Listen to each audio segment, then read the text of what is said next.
All right, so 2018's Halloween is technically the sequel to the 1978 film. 1978, right? 1978 or 79. I don't know why I'm forgetting right now, but oh well. And yeah, it's a little confusing because you'd think, oh man, there's a lot of Halloween movies out there. How is this one the sequel to that one? Well, if you didn't watch my review for that one, then you will know that this is a completely separate timeline from the other sequels. There's a sequel out there, Season of the Witch, that doesn't even have Michael Myers in it, and then there's another one where Laurie Strode dies, Jamie Lee Curtis's character, and obviously she is in the new one, so that doesn't really make sense. So yeah, essentially what they did is with the 2018 film, just completely erased all those other sequels.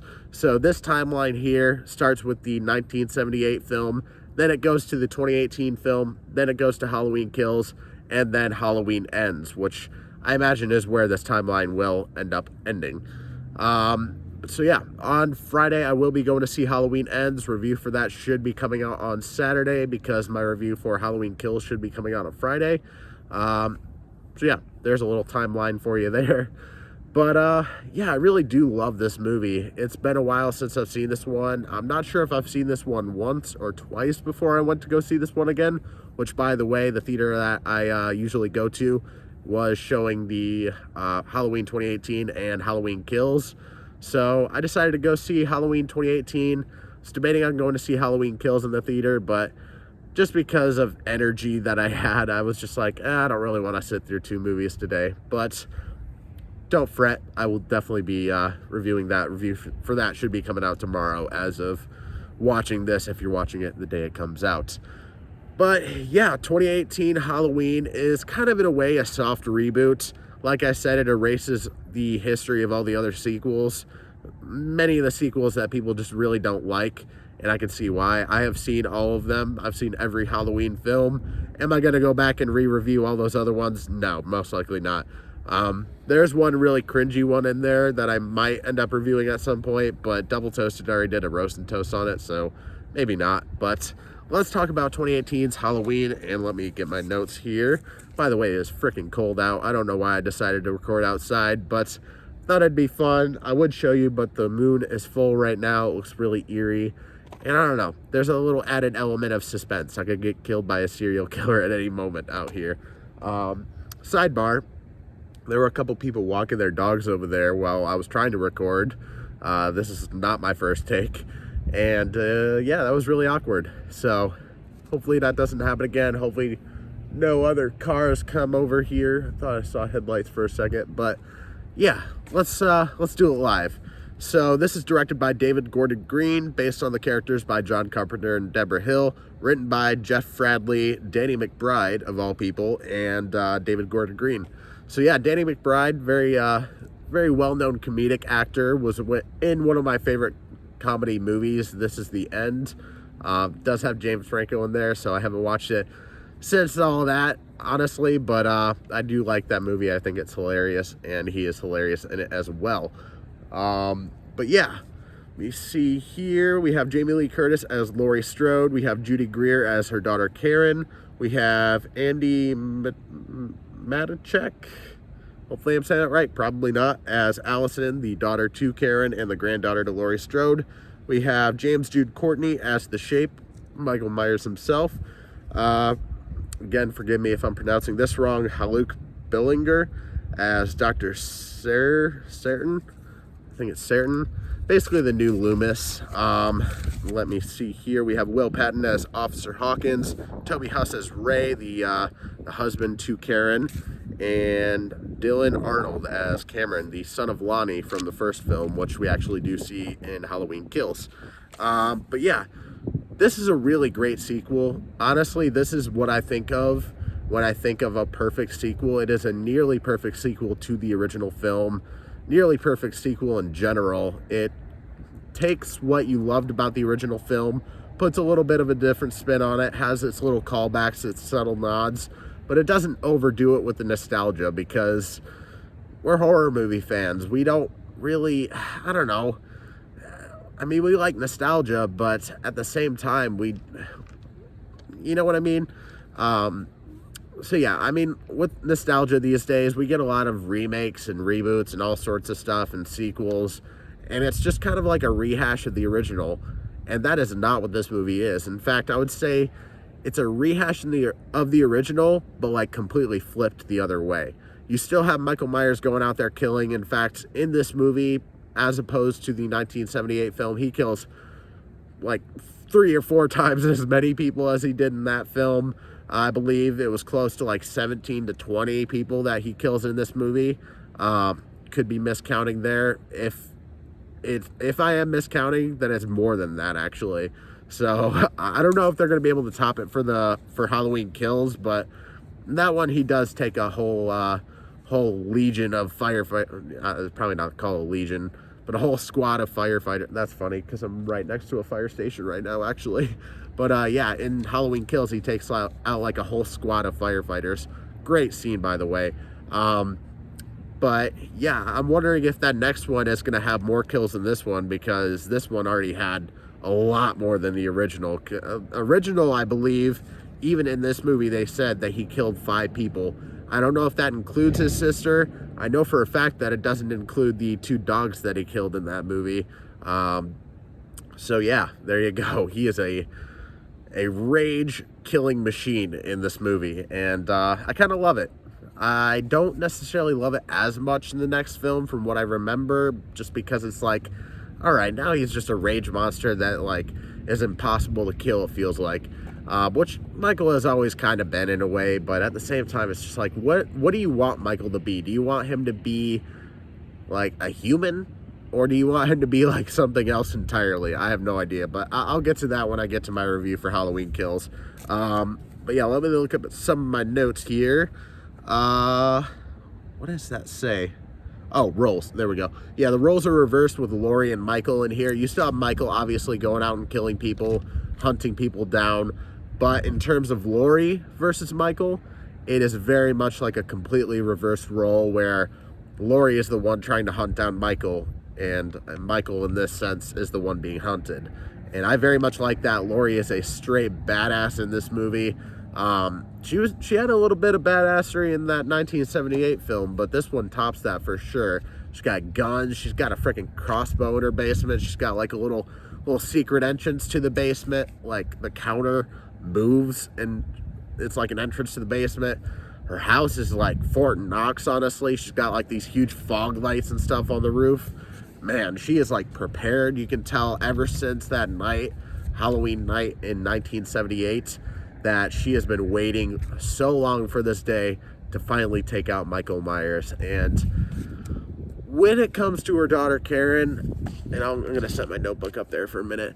By the way, I'm freezing, so I'm just going to put my hands in my pocket. But yeah, when it comes to her daughter Karen, it's easy to kind of get pissed off at her and be like, because she's in this movie, like, she's like, Mom, you need help. You're sick.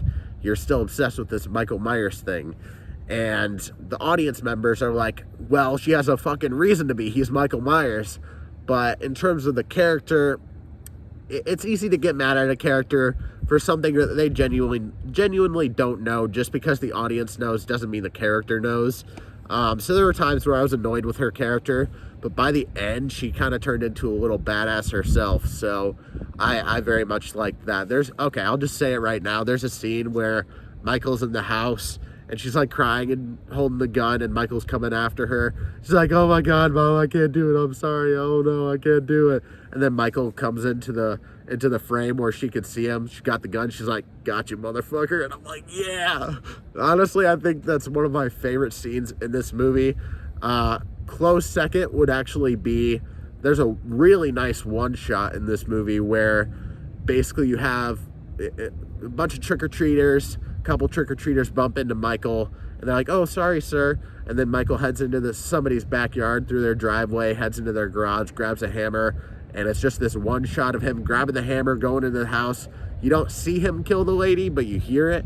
And then you see him leave the house through the front door. Well, actually, there's a little moment there that I'll get to in a second. But you see him go out the front door and then basically go up to another house, kind of creep around, go through the back and kill another lady.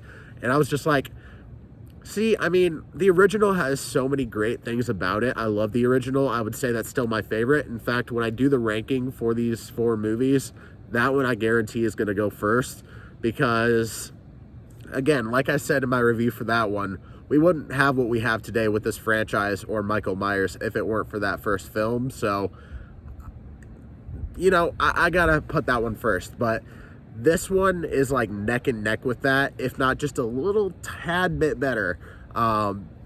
That's just me personally, me being a really big Halloween fan. That should mean a decent amount coming from me. So, yeah. What was the other thing? Oh yeah. So in this movie, like I said in the first one, he did kill 2 dogs, which just makes you hate the motherfucker so much, and I love that. I don't love the idea of killing dogs, but just it's something like that because it's easy with these types of characters for you to get attached to them just because they're so fun to watch. But you need to be reminded that they are cold-blooded killers and not somebody to like look up to. And that's a very big theme. Not only, I think that's going to be a big theme going into the new one, is that you're going to have multiple. I don't know for sure yet. That's kind of just a little theory that I have, but you have admirers of Michael Myers. We've seen it. So, I don't know. The kind of parallels real life. People admire especially with the whole Jeffrey Dahmer thing right now. Like, you have people making memes about this guy and almost idolizing the guy. And I'm just like, this is a killer. He's a cannibal. He was a bad person. And, I mean, art imitates life. So, I mean, yeah, I'm kind of rambling there. But the one thing I did want to talk about is that in this movie, he does kill a child. The child had to be, anywhere from 10 to maybe 13 years old tops. And you don't see it, really. Well, actually, yeah, you kind of do. But it's dark, you can't quite see all the gory details or anything like that, but you can see him obviously killing a kid. And then there's a moment in that one shot where he's in one of the houses and there's a baby crying in its cradle or its bed, essentially. I don't know why I can't remember the name of a baby bed, but okay. But yeah, he walks up to it, he just kind of looks at it, and then he just walks away. And part of me is like, I really wonder why he didn't kill that baby. I'm glad he didn't. Trust me, I am very much glad he didn't. But I don't know. It's like, does Michael even have morals? Like, Michael's like, oh no, that's too far. I don't know at this point. It makes the character of Michael Myers that more intriguing because you really don't know what's going on inside of his brain. And that's one of the most interesting things about the character for me, in my opinion, because we never hear the man speak. We hear him grunt if he gets shot or stabbed or whatever it might be, but aside from that, this character, as far as I know, in any of the films has never spoken a single word. So even as a kid, when we got the backstory and the little flashback to him killing his sister, even then he didn't talk or anything like that. So I don't know. I think it's interesting that they kind of let your imagination make up the story of Michael Myers, but it would also be a little interesting to know exactly why he is the way that he is, which is something that a couple investigative journalists are actually trying to find out in this movie towards the beginning. So I kind of like that aspect of it. And I kind of wish in this movie we would have seen a little bit more of that, but it would have taken away from everything else for sure. So maybe it'll be in the next one, but I kind of doubt that. But yeah, is Halloween Ends gonna be the last Halloween movie? I highly doubt it, but I don't know. I feel like this timeline is the best one so far out of everything I've seen. Halloween Kills, I'm not the biggest fan of, but this one, it's like I said, it's a near perfect sequel to one of the most iconic movies of all time. There's very few sequels out there that you can say that for. I mean, Top Gun Maverick, I would say, is even probably better than the original. So not many movies are able to do that kind of thing. And for them to make such a good sequel so long after, and having all these other sequels and just being like, no, we need to erase all that and get back to our roots. I think that is the best thing they could have done in this instance. So, yeah, let me see if I have any other notes here. We do get some small glimpses of Michael's face in here, and it's always just, you get full-on shots of Michael's face, but it's always covered by something. It's always blurred, and you really never see his full face. But That's a big thing in the series, is that you rarely ever see his face. And I was surprised watching the 1978 one that you actually do for a little bit. I completely forgot about that. But there's a lot of intrigue, not only with just why he is the way he is as a person, but also what he looks like. So this movie does build a lot of intrigue about the character without saying really a single thing about him. And I think that's genius. I think it works for the movie incredibly well. And I feel like this even builds upon the original, making that even better. And that's not something a lot of, like I said before, not a lot of movies can do that either, is build upon something and make it better. Like that's pretty rare nowadays. So for a film like this, especially a sequel to literally the most, I would say the most iconic slasher movie of all time, you got an incredibly high bar that you need to pass, and they passed it, honestly. So let me make sure I don't have any more notes here. I don't think I do. So yeah, have you seen 2018's Halloween? What did you think? Did you love it? Did you hate it? Are you in the middle? I definitely love this movie. Forgot what I gave the original. I think I gave it like an 8 or something. I'm gonna go ahead and give this, you know what, the original should get an 8.5, and this one should also get an 8.5. I think they are neck and neck, both incredible movies. Highly recommend it if you haven't seen it. Leave a like on the video, subscribe, hit that notification bell so you never miss an upload, and I will be back in the next video to review Halloween Kills.